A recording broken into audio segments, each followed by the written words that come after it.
strong believer of taking care of a fish tank is knowing as much what to do as what not to do. And I've got a few thoughts on this, and this is not an expert video. This is not, if you've been taking care of fish tanks for 5 years with success, this isn't going to help you. But if you're new at it, it may be helpful. The biggest thing that a lot of people make a mistake is don't overfeed. You don't have to feed these fish every day. In fact, when I go on vacation, these fish go for an entire week and they don't get fed.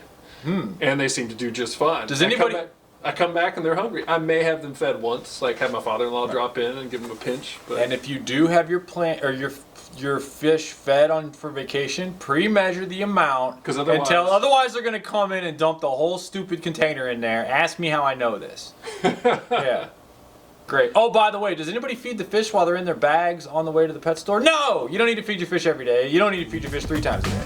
Exactly. What's next, Steve? Don't keep the lights on all the time. If you are doing a planted aquarium, you need put it on a timer. Put it on a timer for like 6 hours a day, maybe 7 hours a day, and don't leave it on 24/7. If you leave your light on 24/7, the fish are going to hate it, and the plants are going to grow a bunch of algae, and they're not going to do well. How long? I've got this one 6 hours. Really? But if you don't have really strong lights, maybe 7 hours. But if you get too much algae, cut it back. You're doing too much, and you'll figure it out depending on how much algae you have. So don't leave the lights on for too long. Don't be too cheap. Don't buy the cheapest lights, the cheapest heater, the cheapest filter. Because if you're buying really junky stuff, something's going to fail and you're not going to do well. It's not going to heat evenly. The filter's not going to do a good job. The lights aren't going to grow your plant. Don't be too cheap. And don't be too cheap is a beautiful thing. I want to just put those in kind of my order of importance of those. And number one thing not to cheap out on, and this is a tough one between number 1 and number 2. Number 1 for me would be the heater, because if you cheap out on the heater could get stuck on and actually kill everything.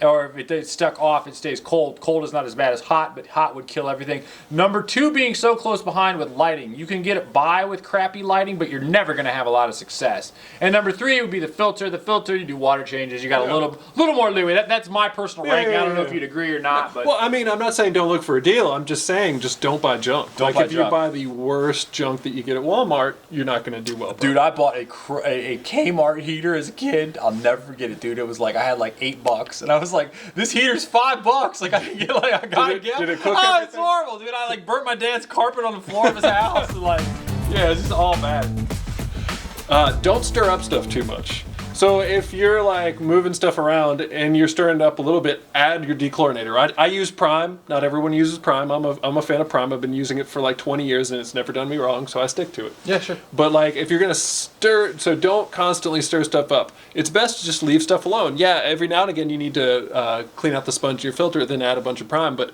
don't stir stuff up all the time. Don't get the hardest plants and fish and expect to be successful.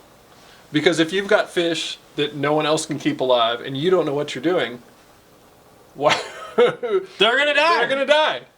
You're gonna kill fish. And you know, I've got some challenging plants in here, but I've got carbon dioxide and I got metal halide lights. So if I did not, I would not be getting those really hard plants.